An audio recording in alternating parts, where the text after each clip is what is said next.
So imagine you start a new job at like a massive Fortune 500 company. Okay. Yeah. And on day one, they sit you down and hand you the standard corporate HR manual. Right. The giant heavy binder of rules. Exactly. So you're flipping through it, right? Yeah. You see the chapter on how to file a grievance. You see the standard PTO policies, all totally normal stuff. Yeah. Just standard corporate onboarding. But then right in the middle of all that, you turn the page, and there is a highly detailed, absolutely non-negotiable chapter demanding a literal blood sacrifice to the sky. Which, might be a bit of a red flag for a new job. Right. It would completely change how you view the entire company. And the thing is, for decades, the West has treated early Chinese thought, and Confucianism in particular, exactly like that HR manual. Yes, exactly. We've totally stripped it of its context. We've been told over and over that it's this purely secular guide for social harmony. Like a brilliantly constructed list of best practices for how to treat your aging parents, how to respect your boss, and basically just how to keep a society from collapsing into chaos. Right. A very practical, earthly rule book. But today, we're going to prove that this manual was actually written by and for a deeply emotional, profoundly personal feeling God. Yeah, we are talking about a fundamental paradigm shift here. Totally. Because we've looked at this massive theological blueprint and somehow, over centuries, convinced ourselves we were just reading a civic code. I mean, the metaphysical architecture of early Chinese thought is just vast, and we've essentially been ignoring the entire foundation that it's built upon. And the stakes here are massive for anyone listening, because it totally changes how you have to view one of the most influential belief systems in all of human history. So the mission of this deep dive is to completely reevaluate early Chinese thought. Right. We need to look at it fresh. We're moving it away from this comfortable, kind of sterile idea of a wisdom tradition and revealing its deeply theological core. And to do this, we are diving into a stack of really groundbreaking new research today. Oh, absolutely. The new scholarship is just incredible. The main engine for our conversation is a completely fascinating academic paper. It was actually published just a few days ago, on July 21st, 2026, in the journal Sophia. It's by Kelly James Clark, and it's titled A Confucian Theology Through the Prism of Dong Zhongshu. Which is such a brilliant, detailed paper. It really is. And we are pairing that with a brilliant piece of commentary on interfaith work, drawing really heavily on Iqbal Akhtar's 2026 book, Covenantal Pluralism.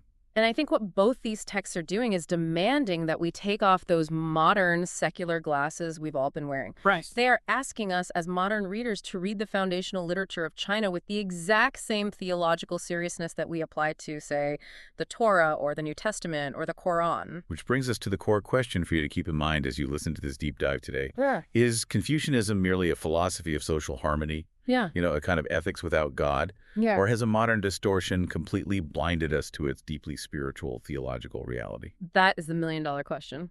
Okay, let's unpack this. Because the best place to start is by looking at how this distortion happened in the first place, like the great misconception. Yeah, it really is a huge misconception. If you look at the structure of modern interfaith dialogue, or even just, a standard university course on world religion. Right, like Religion 101. Exactly. It almost always operates on this really pervasive, unspoken assumption. So picture a massive global table. Okay, I'm picturing it. On one side of this table, you have what academics call the theistic traditions. So that's Judaism, Christianity, Islam. These are the traditions defined by a capital G God. Right, a clear, defining deity. A creator who makes a covenant with humanity, who lays down divine law, and crucially, who expects to be worshipped. So that's the side of the table where you have a definitive architect of the universe. Exactly. And then on the other side of the table sit the East Asian traditions. And Confucianism is usually seated right at the head of that side. The VIP of the East Asian side. Right. And they are labeled very specifically as wisdom traditions. And the underlying assumption there is that they bring brilliant ethics to the conversation, but no theology. Right, like they have the rules, but not the ruler. Yes. They bring intricate rituals, but no actual worship of a divine being. So it's presented to us as a system of profound reverence, but with absolutely no divine person to revere. I just have to wonder, how did we arrive at a place where an entire civilization's foundational philosophy was just totally stripped of its spiritual elements? Like, has the West just been projecting its own historical anxieties onto these ancient texts? Oh, without a doubt. Like, did European philosophers just want a shining example of a highly moral society that didn't need a church? It's exactly that. It's this fascinating kind of messy cocktail of Western projection and then later on, internal Chinese political reconstruction. Okay, break that down for me. Start with the Western projection. So, during the Enlightenment, European thinkers were desperate, really desperate to prove that you could have a moral, highly functioning society without the authority of the church. Because they were fighting their own domestic battles against religious authority at home? Exactly. So, when early reports of Confucianism came back to Europe from missionaries, these Enlightenment philosophers eagerly seized on it as proof. They were like, look, here is a massive, successful empire that is purely rational. Oh, wow. So they cherry-picked it. Totally. They translated the texts in ways that heavily emphasized the rational elements and completely downplayed or just ignored the supernatural ones. They essentially secularized Confucius to win an argument in Paris. That is wild. They literally hijacked an ancient tradition just to serve their own domestic intellectual debates. We really did. And then you compound that with what happened in the 20th century in China. Right, the internal reconstruction you mentioned. Yeah. Following the establishment of the People's Republic, and particularly during the post-Mao philosophical reconstructions, there was an active, state-sponsored effort to frame Chinese history through a materialist Marxist lens. Okay, so the state had its own narrative it needed to push. Exactly. The official narrative needed to emphasize a purely secular reading of its own history, so anything in the ancient texts that smacked of superstition or divine authority was heavily bracketed out, or it was just reinterpreted as mere primitive metaphor. So you have Western philosophers scrubbing the text to prove you don't need God, and then modern Chinese historians scrubbing the text to prove a materialist worldview. No wonder the West views it as an HR handbook. Right. The text never stood a chance against all those modern filters. But Kelly James Clark's paper argues that if you actually read the primary text without those modern filters, you just read the words on the page, the landscape is anything but secular. It is a densely populated spiritual ecosystem. If you were a citizen living during the Zhou or Han dynasties, you did not look up at an empty, mechanistic sky. Right, the world was alive. Completely. The world was teeming with unseen forces. The texts are just riddled with Shen. Okay, let's break that down, because I don't want to just list foreign terms without understanding them. What exactly is a Shen? Like, how did an average person back then interact with it? So Shen are spirits or deities, Yeah. but these aren't abstract, distant concepts. They are highly localized, active forces in the world. Localized how? Like geographically? Yeah. You would have a Shen of a specific mountain, a Shen of the local river that ran through your village, a Shen of the rain. So it's very tied to nature. Very much so. Right. An average farmer wouldn't just worry about the weather report. They would be actively, daily concerned with appeasing the Shen of the river to prevent a flood. Wow, okay, so the landscape is literally alive with intention. Yes. And then on top of the Shen, you have Gi. Gi, what are those? Gi translates roughly to ghosts or malevolent spirits. Oh, okay, so the darker side of the spiritual realm. Exactly. If a person died unjustly, or, and this is crucial, if their descendants failed to perform the proper ancestral rites, they didn't just peacefully fade into memory. They became Gi. Wait, so if I forget to do a ritual for my great-grandfather, he becomes a Gi. Yes, a hungry and potentially dangerous entity that could actually cause illness or bad luck for your family. That is terrifying. Talk about pressure on the kids. Right. And the sources also talk about a really complex view of the human soul itself, which ties right into this, the Hunpo. The Hunpo, yeah, I read about this. It's a dual soul, right? Yes, it is a dualistic understanding of the soul. They believe that upon death, the soul splits. The Hun, which is the ethereal, intellectual part of the soul, ascends to the heavenly realms. Okay, so that goes up. And the Po, which is the corporeal, physical, earthbound part of the soul, returns to the earth with the physical body. Oh, wow. So you have to manage two different destinations for the dead. Exactly. This is why burial practices and grave goods were so incredibly elaborate in early China. You had to physically care for the Po in the tomb with offerings of food and objects while simultaneously maintaining ancestral tablets in your home to honor the ascending Hun. It is a hyper-spiritualized, deeply mechanical view of the afterlife. It's not just, oh, they went to a better place. It's like, they went to two places, and I have chores for both. Exactly. It's highly bureaucratic in a way. So we have river spirits, we have angry ghosts, and we have a dual-part soul that dictates exactly how you bury your grandfather. But if we were talking about theology, all of these spirits and ghosts, they feel a bit like middle management. Right. The lower levels of the org chart. Yeah. Does this system have a CEO? Is there a supreme being sitting at the absolute top of this spiritual hierarchy? There absolutely is. Above all the Shen, above all the ancestors, above all the geese, it's the high god. Okay, who is that? In the earliest historical periods, like the Shang dynasty, this supreme deity is known as Di or Shangdi. Changdi. Yes, which translates directly to the Lord on high. Now, as we move forward in time into the Zhou dynasty, the terminology shifts slightly, and that supreme deity becomes increasingly known as Tian, which translates to heaven. Okay, Tian. Now, this is where I think a lot of confusion happens.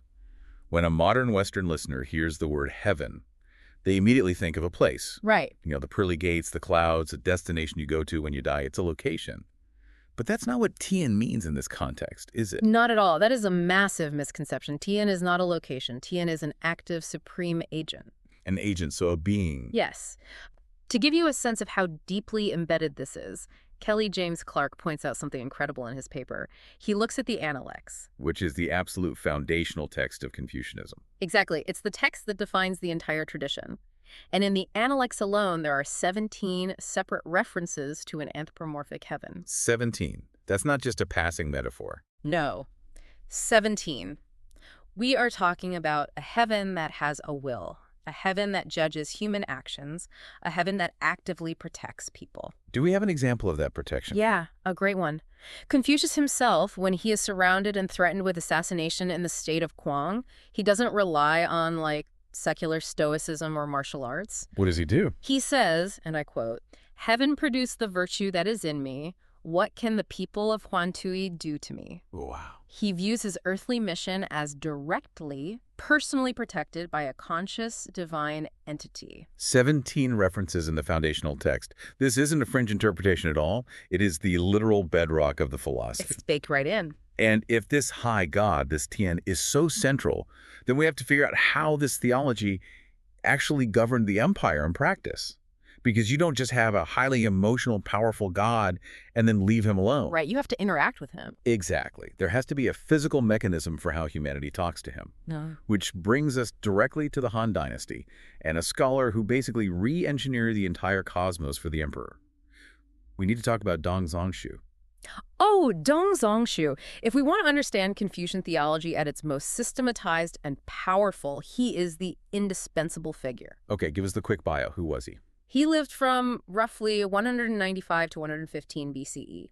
And to put his immense influence in perspective, you have to realize that before Dong, Confucianism was just one of many competing schools of thought in China. Right, it was like a philosophical marketplace. Exactly. You had legalism, Taoism, Mohism, and others all vying for power. Dong is the brilliant architect who synthesized all these ideas and successfully convinced the Han Emperor Wu to make Confucianism the absolute exclusive orthodox ideology of the state. He is the guy who took the raw philosophy of Confucius and literally forged it into the steel of the imperial state. That's a great way to put it. And the source material we are zeroing in on today to understand his theology is his masterwork, the Chunky Fanlu. The luxuriant gems of the spring and autumn, it's an incredibly dense, intricate text. And what it does is seek to map out exactly how the spiritual realm dictates human politics and human ethics. And the absolute centerpiece of Dong's theology, the literal mechanism through which humanity interacts with the high god, is a ritual known as the Suburban Sacrifice, or the Jiao. The Jiao. Yes. The ultimate expression of human submission to divine authority. I really want to spend some time on this Suburban Sacrifice because the level of detail the sources provide is just staggering. It really is. This isn't just someone lighting a candle in their living room or saying a quick prayer before a meal. Dong Zhongshu elevates this one ritual to a matter of cosmic survival. Because for Dong, the Jiao is everything. His absolute obsession is with the exactitude of the ritual. The physical logistics are paramount. They cannot be altered. Walk us through the logistics. Where does it happen? First, the sacrifice must be performed at the southern suburb of the capital city. Why the south? Why not the center of the city? Because south correlates with yang energy. It correlates with light, with the direction of the midday sun, and therefore it correlates intimately with heaven. Ah, okay. The geography matches the theology. Exactly. And the timing is hyper-specific too, right? He insists it must be performed at the very head of the year, not the second week, not when the weather gets a bit warmer and it's more comfortable outside. The absolute beginning. Right. And the logic there is, again, deeply theological, Dong argues that the ritual calendar of the empire must perfectly, flawlessly mirror the cosmic order. Okay, how does that work? Well, heaven is the primordial root of all existence. Heaven existed before the ancestors, before the physical earth, before the state was founded. Therefore, because heaven was first in time, heaven must receive the very first and the absolute best offering of the year. You do not sacrifice to your deceased grandfather or to the spirits of the earth before you have sacrificed to the most honored. Never. That would be a massive cosmic insult. And the materials used are strictly regulated. The sources mention the use of the, quote, most refined millet. Imagine the pressure of that. You have thousands of imperial attendants sorting grain, probably terrified that if a single substandard piece of millet makes it into the sacrificial vessel, the emperor might lose the favor of the universe. It's a terrifying level of cosmic micromanagement. Totally. But Dong provides the emperor with historical proof to back up this terror. He operates like a theological historian. What kind of proof? Like case studies? Exactly. He points back to the legendary King Wen of the Zhou dynasty. He says, look at King Wen. He meticulously performed the Suburban Sacrifice. He revered the high god with the finest offerings in the exact right season, facing the exact right direction. And what happened? As a direct result, heaven bestowed blessings on him, and his dynasty flourished for centuries. They were rewarded for their ritual exactitude. Okay, so that's the positive case study. But then Dong pulls the ultimate rhetorical move. He contrasts the glorious Zhou dynasty with the Qin dynasty. Right, the foil to the Zhou. Now, for context, the Qin dynasty is the one that immediately preceded the Han. They were the ones who first unified China, but they were brutal, highly centralized, and they collapsed incredibly quickly. Right, they only lasted a few decades. And Dong offers what is basically a theological autopsy of the Qin dynasty. A theological autopsy. I love that. What does he find? He says the Qin collapsed because they relied purely on secular, brutal force, and they neglected the suburban sacrifice. They abandoned the ancient statues of heaven worship. Wow. Because they failed to offer the refined millet at the head of the year, they failed to attract heaven's blessings. And because of that, the universe actively dismantled their empire. He is laying out a raw, causal argument right to the emperor's face. Worship heaven exactly as I prescribe, and your empire thrives. Neglect this sacrifice, and God will crush your dynasty. It's a very clear threat. He even institutes a rule that the emperor cannot go to war without asking heaven first. Yes, the military constraints are fascinating. Right. If there is a rebellion in the provinces, the emperor cannot just raise a single troop for a punitive expedition without first performing a sacrifice to inform heaven. He essentially has to ask for divine permission to use violence. Which places an absolute transcendent ceiling on the emperor's power. Think about it. He's the most powerful man on earth. He commands armies, but he is a subordinate to the sky. Okay, wait, I have to push back here. Because there's a massive contradiction staring us in the face with all of this. Let's hear it. Everything I have ever read or heard about Confucianism says that filial piety, honoring your earthly parents, is the absolute, unquestionable, paramount rule. Right, it's famous for that. It's the core of the moral code.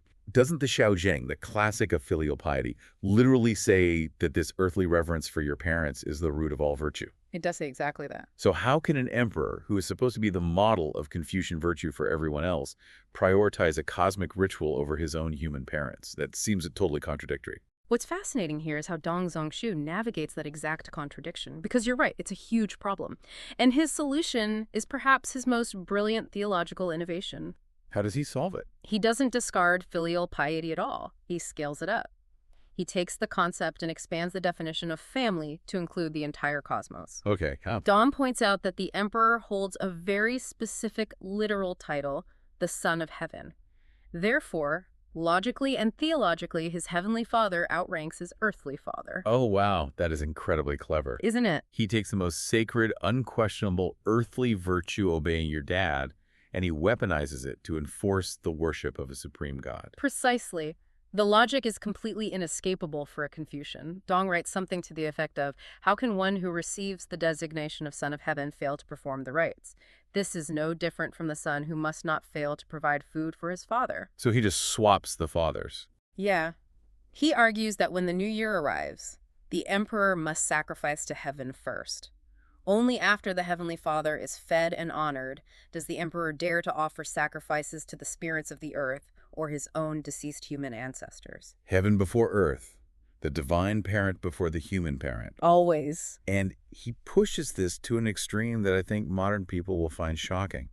The sources discuss the ancient Chinese 3-year mourning period. Oh yeah, the mourning period. When a parent died, you were expected to step completely away from society. You wore coarse garments, you ate simple food, you didn't listen to music, and you deeply mourned for 3 whole years. It was a sacred societal obligation. It was the ultimate test of a person's moral character in early China. To interrupt it for any earthly reason was a profound career-ending scandal. But Dong says, even during this 3-year mourning period for your human mother or father, the suburban sacrifice cannot be skipped. Think about the gravity of that for a moment. It's wild. Dong insists that the emperor must suspend his grief for his earthly ancestors, put on the bright ritual robes, and go out to serve heaven. Why? Because, as Dong explicitly states, heaven is more venerable than humankind. That is a staggering prioritization. If you are demanding that an emperor abandon the funeral mourning of his own father just to go offer millet to the sky, this heaven cannot just be a cold, empty void in space. No, absolutely not. It cannot just be an abstract force or the laws of physics. You don't suspend a funeral for gravity. Heaven must have a personality. That is the inescapable conclusion of Dong's entire project. Heaven is not an impersonal cosmic principle. Heaven is a divine person. A person with feelings. Yes. Heaven possesses consciousness, intentionality, and will. It makes active choices. The sources make a big point about heaven loving Ren, which is the Confucian concept of humaneness, benevolence, or compassion. Right, Ren is the ultimate virtue. But if heaven has a personality and desires humaneness, how does it communicate that to us? Because we don't have stories in the Confucian texts of burning bushes or booming voices thundering down from the clouds to dictate laws on stone tablets, right? Right, and that absence of a booming voice is exactly what led earlier Western scholars to assume the tradition was secular in the first place. Because they were looking for a very specific type of God. Exactly. They were looking for an Abrahamic mode of communication in a Chinese theological framework. But heaven communicates constantly. It just communicates through the physics of the natural world and the unfolding of historical events. There is that incredible quote from Analect 17.18. I love this part.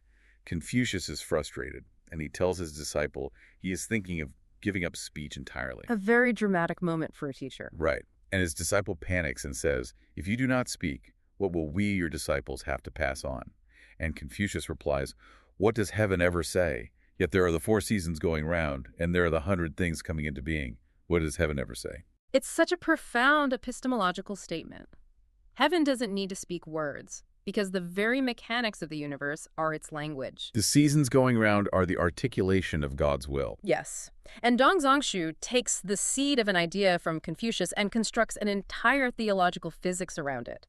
He literally maps the 4 seasons directly onto the emotional life of God. I found this breakdown absolutely mesmerizing. It's brilliant. Dong literally categorizes the weather as the mood swings of the cosmos. He says that spring is heaven's happiness. Yes, because it's the vital energy of happiness that warms the earth, sprouts the seeds, and engenders life. When you feel spring air, you're feeling heaven's happiness. And then summer is heaven's joy. Right. Joy is an expansive, nurturing emotion. Just as a joyous parent nourishes a child, the intense heat of summer nourishes the crops and brings the life that was generated in spring to full, vibrant maturity. But then the earth tilts, and we get to the pivot. Autumn is heaven's anger. Yes, a very sudden shift. It cools the air, it cools the weak, it literally kills the vegetation. The leaves fall, the crops are harvested and cut down. It's violent. And finally, winter is heaven's sorrow. The world is dead, frozen, and dormant. The energy of sorrow seals up the earth, storing away the remnants of life deep underground, essentially mourning the death that occurred in autumn. It is such a beautiful, poetic way to view the world. But if we take it literally as theology, I have some serious questions. Sure. If autumn is anger, and autumn literally kills the crops and strips the trees, does that mean heaven is a wrathful God? Are we talking about a capricious deity who just gets angry, throws a tantrum, and sends a hurricane to wipe out a village because he's in a bad mood? It's a vital distinction to make, and Dong is very clear about this to the emperor. The anger of heaven is pedagogical. Pedagogical, so it's teaching something. Yes. It is meant to teach and to correct, never to destroy out of mere spite or loss of control. Dong explains that natural disasters, floods, droughts, earthquakes are heaven's warnings to a ruler who has strayed from the path of humaneness. And what about weird stuff like eclipses? Bizarre celestial events like eclipses or comets are heaven's threats. They are visual markers saying, pay attention. So it's not a tantrum. It's more like a parent grounding a child or letting you touch a hot stove just enough to teach you not to burn the house down. Exactly. Heaven only destroys a ruling family after repeated, stubborn refusals to change course, because the absolute essential character of heaven is Ren humaneness. So the core is always love. Right, which means heaven's fundamental underlying intention is always to love and to confer benefit. The anger is just a tool used by love to prevent ultimate catastrophe. And the author of our main source, Kelly James Clark, draws a completely mind-blowing parallel here to the Abrahamic God. We usually think of these traditions as totally fundamentally separate, but the structural grammar of how God behaves is almost identical. It really is. If you read the Hebrew prophets, you see this exact same pedagogy of divine anger. Like where? Look at the book of Jonah in the Hebrew Bible. God is angry with the city of Nineveh because of their wickedness. He sends Jonah to warn them of impending destruction. Right, the classic 40 days and Nineveh will be overthrown. But when the people of Nineveh actually hear the warning, they fast, they put on sackcloth, they change their ways. And what does God do? He relents. He relents. He doesn't destroy them. Because the anger was a mechanism to generate repentance, not an end in itself. The warning worked. The goal was reformation, not annihilation. Exactly. And you see the exact same theology in the Quran with the warner narratives. Prophets are sent to warn cities they are violating divine law. The sequence is almost always the same. Which is? A patient God warns first, frightens second, and unleashes destruction only as an absolute last resort when the people have proven themselves completely irredeemable. Dong Zhongshu is articulating the exact same divine patience in Han Dynasty China. That resonance across completely different civilizations is startling. It speaks to a deep, shared human intuition about how ultimate authority should function. It really does. But to understand how heaven physically enacts these emotions on Earth, like how it actually makes the spring warm or the autumn cold, we have to talk about the physical tools heaven uses. Right, the mechanics of it. We have to talk about two of the most famous and perhaps most misunderstood concepts in all of Chinese philosophy, yin and yang. Yin and yang are the operational modalities of heaven. If the seasons are heaven's emotions, yin and yang are the literal muscles heaven flexes to express those emotions. The muscles of God. Yes, they are the two basic forms of qi, or vital energy, through which heaven manages the entire phenomenal world. Now, when a listener today hears yin and yang, they immediately picture that ubiquitous pop culture symbol. Oh, of course. You see it on T-shirts, you see it on surfboards, it's a tattoo on a college student's ankle. It is that perfect circle divided by a curved line into perfectly equal halves of black and white swirling together in eternal harmony. Right. We're taught from a very young age that these represent equal, opposing, balanced forces in the universe. Light and dark, male and female, good and evil, perfectly 50-50. That is the modern, highly sanitized understanding. Right, because reading Dong Zhongshu's breakdown, he is saying the cosmos is fundamentally rigged. It is asymmetric. Totally asymmetric. We think of yin and yang like two perfectly equal weights on a scale. But Dong is saying the scale is intentionally imbalanced by God.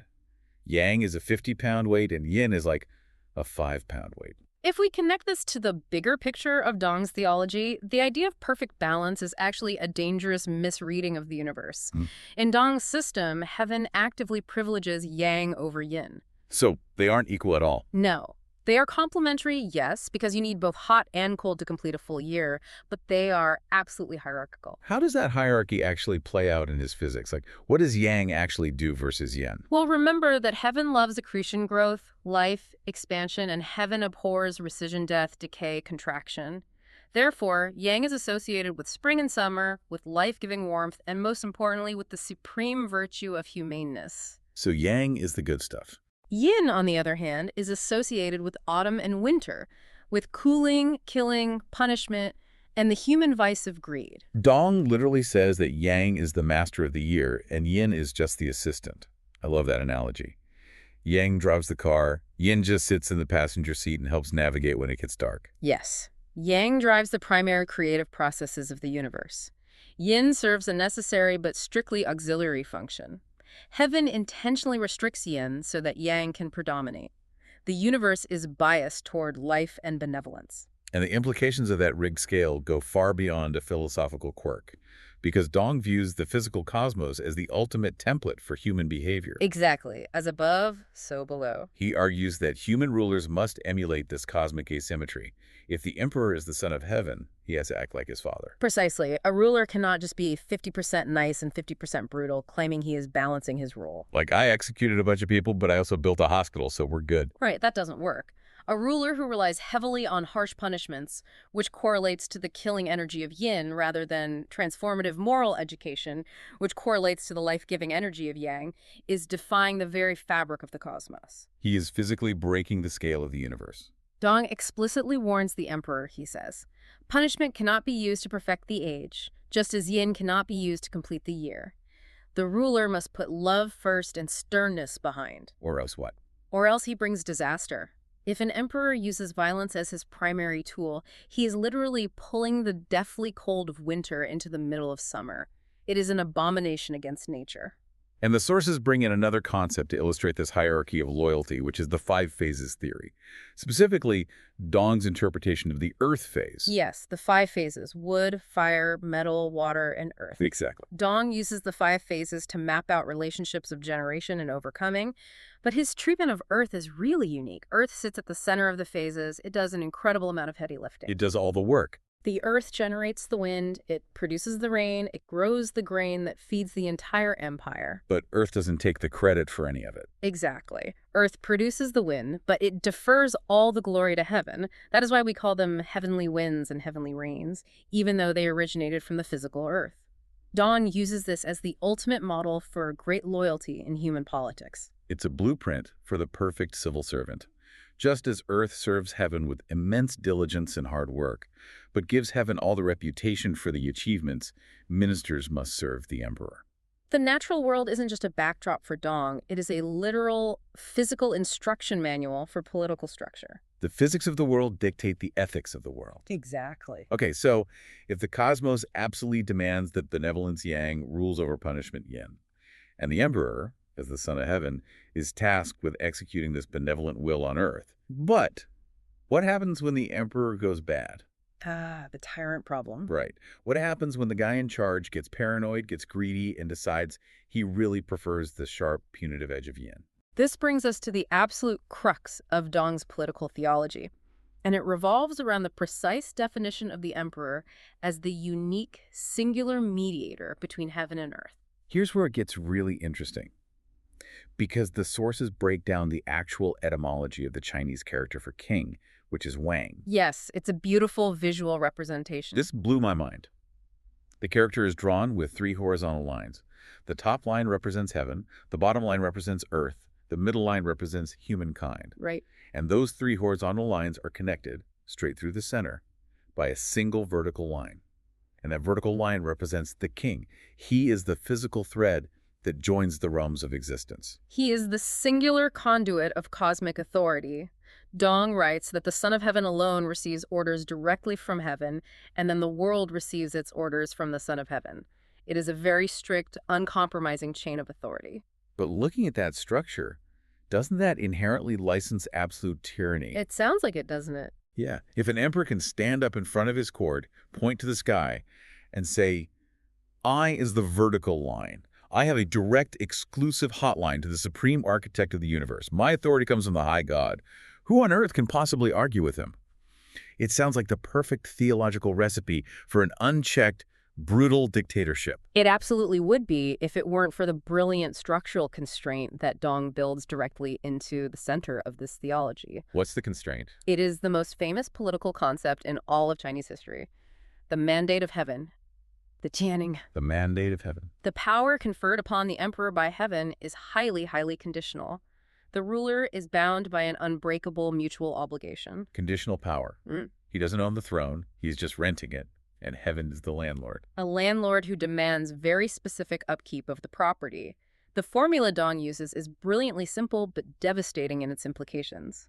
He says that the people follow the lead of the ruler, but the ruler must follow the lead of heaven. So if the ruler's orders comply with heaven, meaning they are rooted in Ren, they prioritize the life-giving yang over the punishing yin.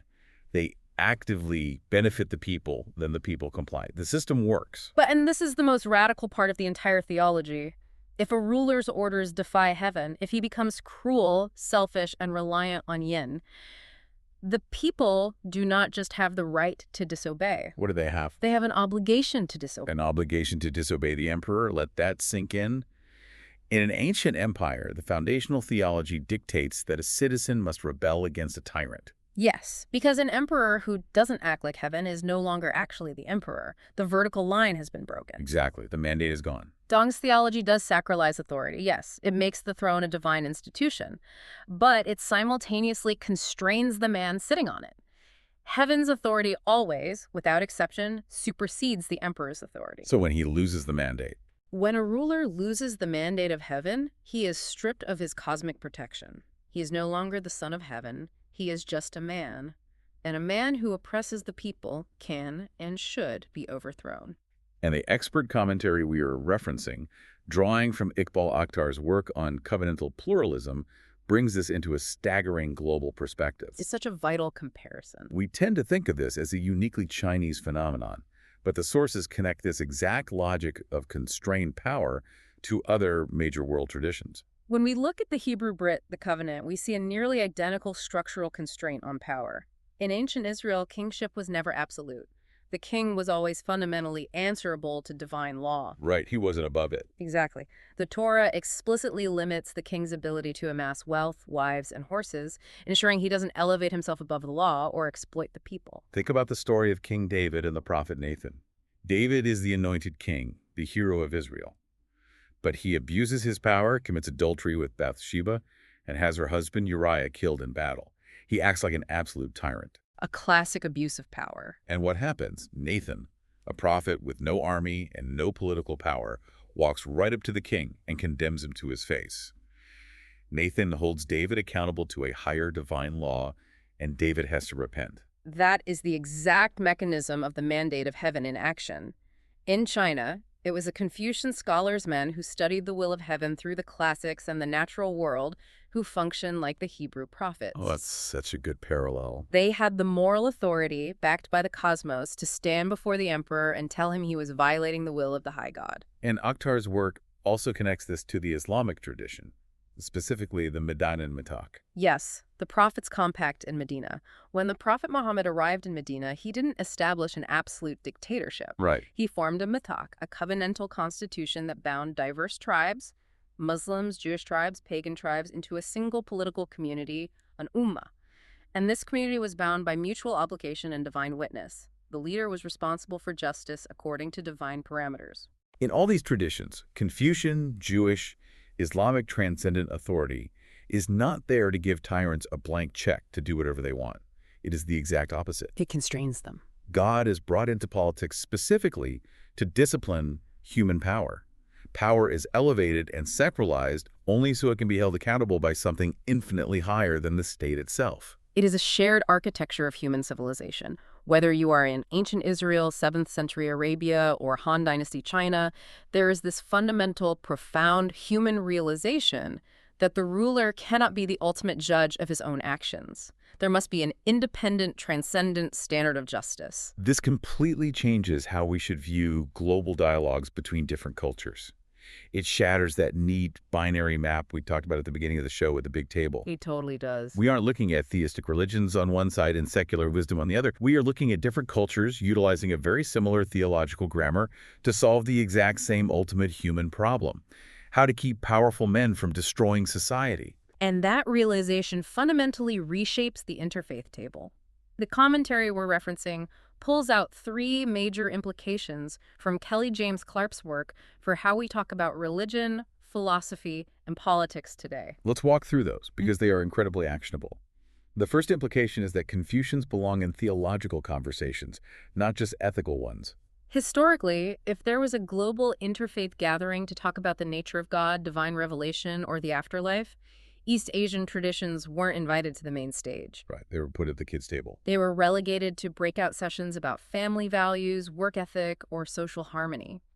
But Clark's work proves that a dialogue that brackets out Shendi, the high god, is a dialogue with a caricature of Chinese thought. You aren't meeting the actual tradition. You are meeting the secularized, edited version that modern philosophers created to make themselves comfortable. Exactly. If you want to understand Confucianism, you have to engage with its theology. You have to talk about the suburban sacrifice. You have to talk about the mandate of heaven. The second implication is about anthropomorphism, and I find this one fascinating. A lot of modern comparative religion and even modern theology in the West treats the idea of a personal God with feelings as kind of embarrassing. Yeah, like it's unrefined. Like it's a primitive, childish stage of religion that enlightened modern people are supposed to outgrow in favor of abstract, bloodless, cosmic principles. We want the ground of being, not a God who gets angry about crops. But Dong Zhongshu, who is arguably one of the most brilliant systematizers in human history, moves in the exact opposite direction. Right. The more carefully he reads the mechanics of the cosmos, the more intensely personal heaven becomes. Heaven is paternal, deeply emotional, and fiercely morally invested in human behavior. Not an embarrassment. It's the point. Anthropomorphism is a bridge. It allows for profound, intimate connection. If you pray to a God who hears, who loves, and who grieves, you share a profound kinship with a Han Dynasty scholar who believed that a crime against heaven leaves you with no one to pray to. It humanizes the divine in a way that allows humans to actually relate to it. And the third implication is intensely political. The mandate of heaven gives the world a shared vocabulary for accountable power. So what does this all mean? For the listener who is sitting in traffic right now, or walking their dog, or folding laundry, why does it matter that a scholar living over 2,000 years ago thought the sky had feelings and could get angry at a bad emperor? This raises an important question, perhaps the most urgent question of our own time. We live in a modern era where we are witnessing a global, frightening rise in religious nationalism. Across different continents and cultures, we see leaders trying to fuse their political authority with an unchecked divine mandate. They want the title Son of Heaven, but they want absolutely none of the filial obligations that come with it. Exactly. They want the power of the vertical line connecting them to God, but they refuse to be accountable to the top horizontal line. They want God to endorse them, but not to judge them. That's beautifully put. And Dong Zhongshu offers a powerful, ancient counter-narrative from a decidedly non-Western perspective. He shows us that every major tradition, Judaism, Christianity, Islam, and Confucianism, carries within its own DNA a textual tradition in which the throne is judged. The ruler is never, ever a law unto himself. Legitimate power is always accountable to a higher moral order, and the dignity of the governed is grounded in something transcendent that no earthly state has the authority to revoke. The sources paint this incredibly beautiful, evocative picture at the end to summarize this shared human heritage. They ask us to picture the Han Emperor, arguably the most powerful man in the world at that time, stepping out into the freezing cold at the head of the new year in the southern suburb of the capital to perform the Suburban Sacrifice. What a scene. He suspends his earthly concerns, he ignores his own immense ego, he prepares the finest, most meticulously sorted millet, and he bows his head to the most honored. And as the commentary so beautifully states, a Jew standing in synagogue at Rosh Hashanah, hearing the shofar and declaring God as King of the universe, or a Muslim standing in prayer at Eid al-Adha, submitting completely to the will of Allah, they would understand the exact motion the Han Emperor is making in their bones. It's the same posture. The theology, the ritual, the specific name of God might differ, but the core human posture is identical. The one who gives the year comes first. It is a shared grammar of humanity. The interfaith table is, as the author says, far longer than we thought. We just need to stop projecting our own secular anxieties onto it and pull up more chairs. When we read these texts for what they actually are, we discover a much richer, much more interconnected human family. I absolutely love that. We have really gone on a massive journey today. We started with this deeply ingrained, quiet assumption that Confucianism was just a secular HR handbook for ancient China, totally devoid of God or spiritual depth. And we completely shattered that. We really did.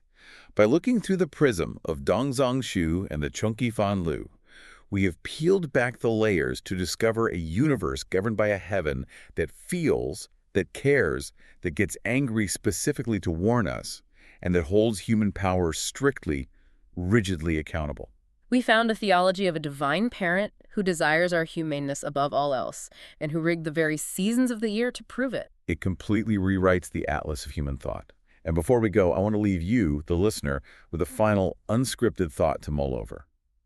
We have spent a lot of time in the modern West celebrating the fact that we modernized our society by separating church and state. Right. And historically, that was absolutely necessary to prevent religious tyranny and horrific wars. But looking at Dong Zhongshu's mandate of heaven forces us to ask a totally different and, frankly, a very uncomfortable question. In our rush to strip the divine out of our politics, in our desire to make everything purely secular and rational, did we accidentally strip away the ultimate, transcendent check on human power? If a ruler is only accountable to the state, and the ruler is the state, who is left to tell the emperor he has lost the mandate. Wow. If there is no heaven to fear, what stops the king from bringing the deadly frost of yin into the middle of summer? Something for you to think about. A vital, chilling question for our time. Thank you so much for joining us as we completely redrew the map today and explored the deeply theological heart of early China. Keep questioning the assumptions you've been handed because there is always, always more to learn. We'll catch you next time on The Deep Dive.